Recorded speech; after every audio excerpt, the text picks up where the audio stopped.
Here are the tools you will need for the crossbar removal and installation. You'll need a crank puller, an adjustable wrench, a socket wrench, a 9/16 or 14 millimeter socket, which measures about 2.5 inches, a flat screwdriver, and a Phillips screwdriver.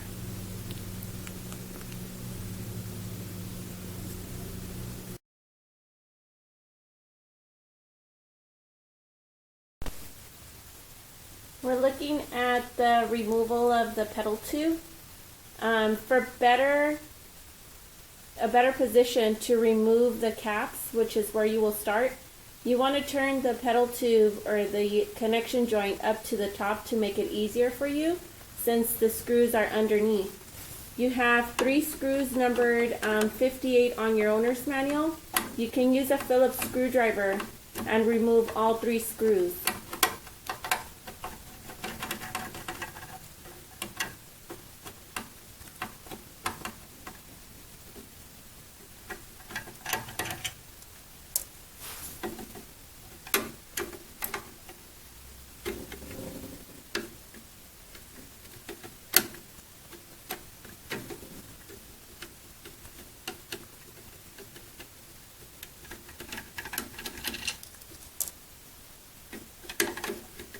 And all 3 screws are the same length, so you don't have to worry about which one goes where.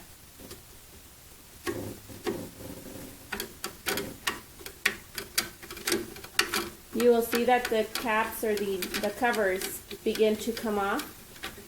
They will loosen up and you can just remove them. And you can just set those aside. We'll move on to the front portion of the petal tube. This is the joint of the coupler bar and the petal tube. On the plastic covers there, you'll see that there's 2 screws, numbered 49 on your owner's manual. You'll still work with the same type of screwdriver and just remove those.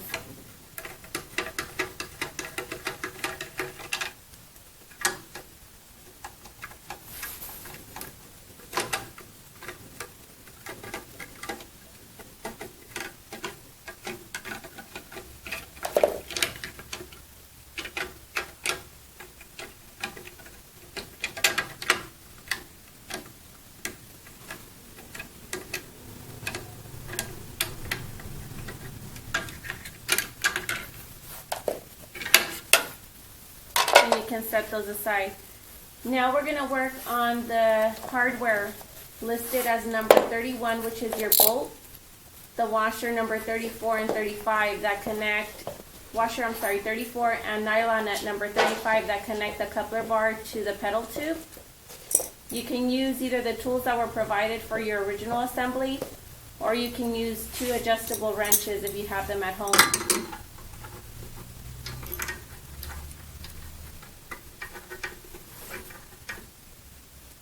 The best thing to do is probably to hold one steady and turn the opposite part. And you'll see that the petal tube comes loose from the coupler bar. We'll move back to the area where the connection joint is. And in this location you have 1 nylon nut number 56, a washer number 57, and you can just turn that nylon nut counterclockwise and pull the petal tube off of the connection joint. Just be careful with that coupler bar as it comes loose.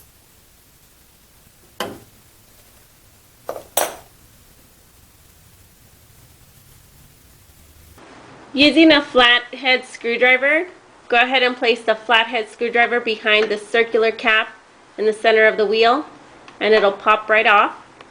You'll now expose the flying nut and the threaded bolt or the axle in the center. You'll now take the socket wrench and the 9/16 socket to remove the flying nut in the center of the large wheel. Hold the connection joint with one hand as support, and you're going to turn counterclockwise to remove that flying nut. It's important that you hold on to the connection joint so that it doesn't turn as you turn your socket wrench.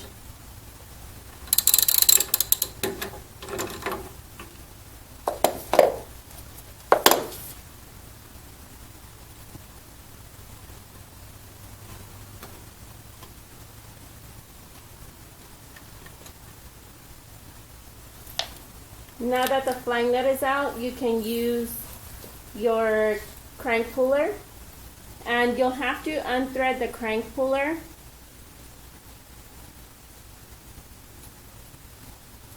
and make sure it's hollow inside. Basically back it off to the small wall in the back.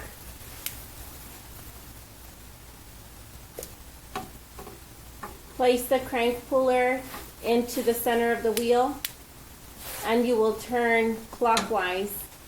Now you're only turning the piece that has been inserted into the center of the wheel, not the longest black bolt in the back. You're going to hand tighten that. Now use a adjustable wrench, and you're going to turn that clockwise. Continue turning it clockwise until it's tightened.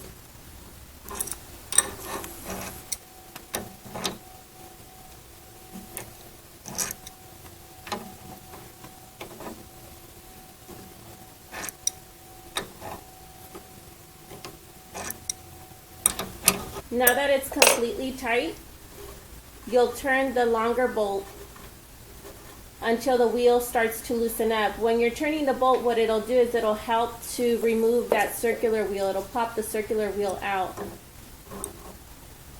Use your wrench and apply a little bit more pressure.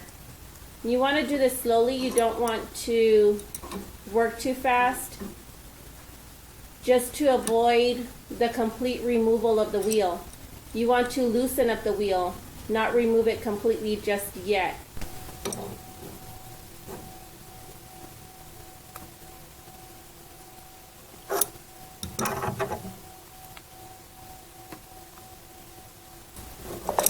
If you do remove the wheel completely, it'll be harder for you to remove that crank puller. So it is important that you only loosen up the wheel. And if you notice, if we push on the wheel, it's a little loose already. And you can now begin to remove the crank puller by turning it counterclockwise.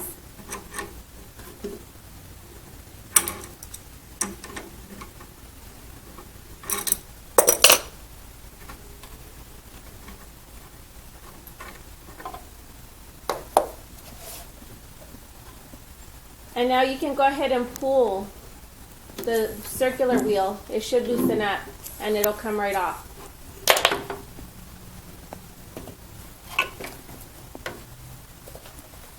This is a circular wheel that has just been removed from the main frame. If you turn this over, you'll see that there's a crossbar right on the back. It's important and crucial that you pay attention to the center of this wheel. You'll notice that there's a square shaped cut.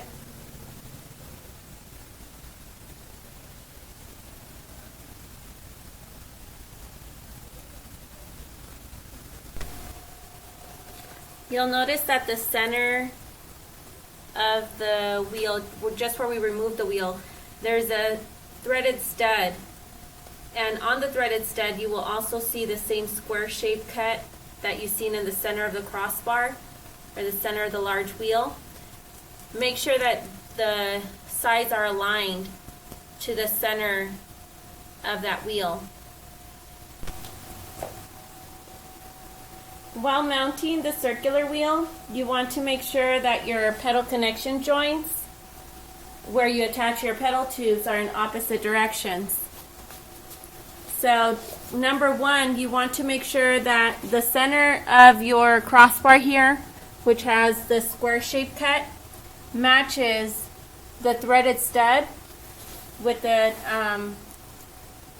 circular wheel, the center of the circular wheel. So as you're placing it on, you also want to make sure, once again, that your pedal connection joints are opposite from one side to the other so that you don't have the petals running in at the same level. And you can just press on the circular wheel. Now you'll take your 9/16 socket and you'll place that in the center. Carefully go ahead and take a hammer and you're going to hit the socket.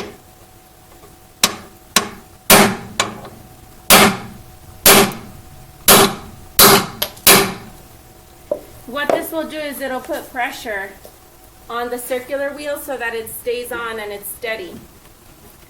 He's pressing on the wheel. You'll see that there's pressure being placed on the wheel. You can also pull on the connection joint.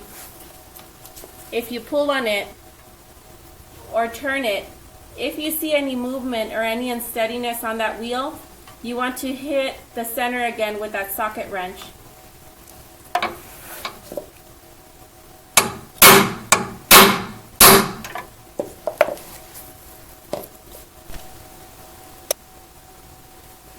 So you can pull on the connection joint, turn the wheel, pull on the connection joint,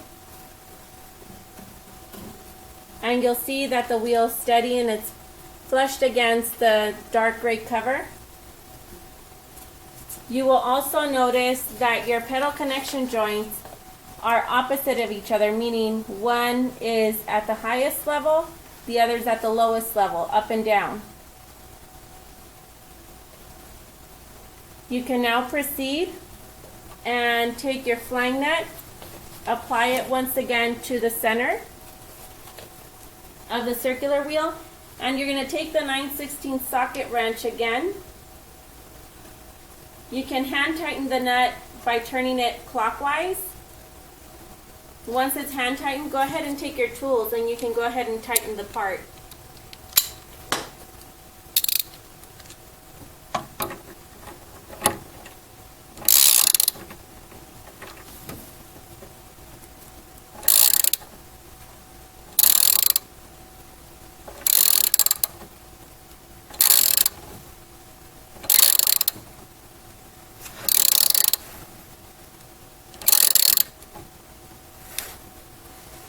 Once your flying nut is tightened, you can go ahead and place your small circular cover to cover the center of the wheel, and just push it in, and it has small clips inside so it'll clip on.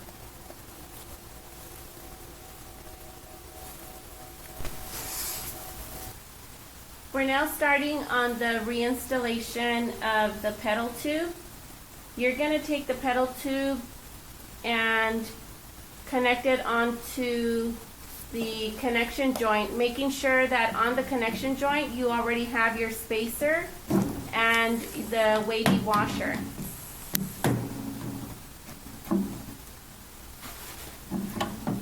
You're going to slide that on and then attach the washer and the nylon nut, and you want to just hand tighten the nylon nut. You don't want to use any tools to avoid tightening or over tightening the part at this point and then it becoming an issue when you go on to the next step. So just hand tighten it and then we'll come back and work on that later. You'll connect the bottom of the coupler bar with the front portion of the pedal tube. And then take your bolt, number 31, and you can slide that through the joint.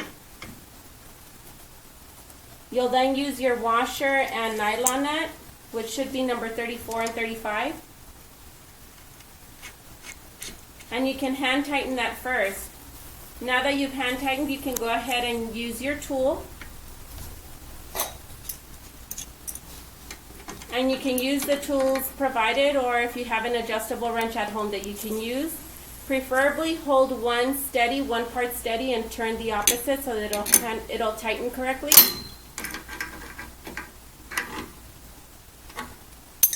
And you'll now return back to the back portion of the pedal tube where the connection joint is, and use your tool once again to tighten.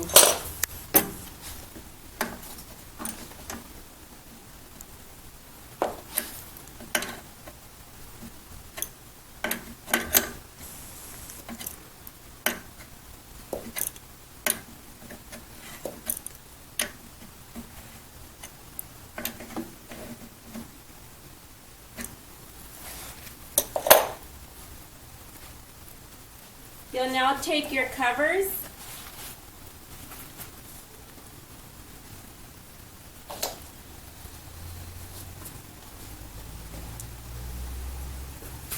and you'll notice that on the covers they are labeled as upper or lower. You can just go ahead and place those over the connection joint and use your small screws along with a Phillips screwdriver to tighten them up.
You'll now move forward to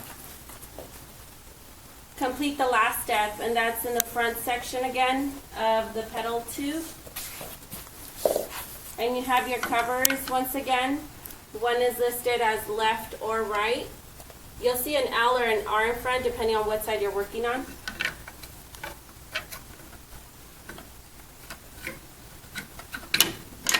And use your screws once again.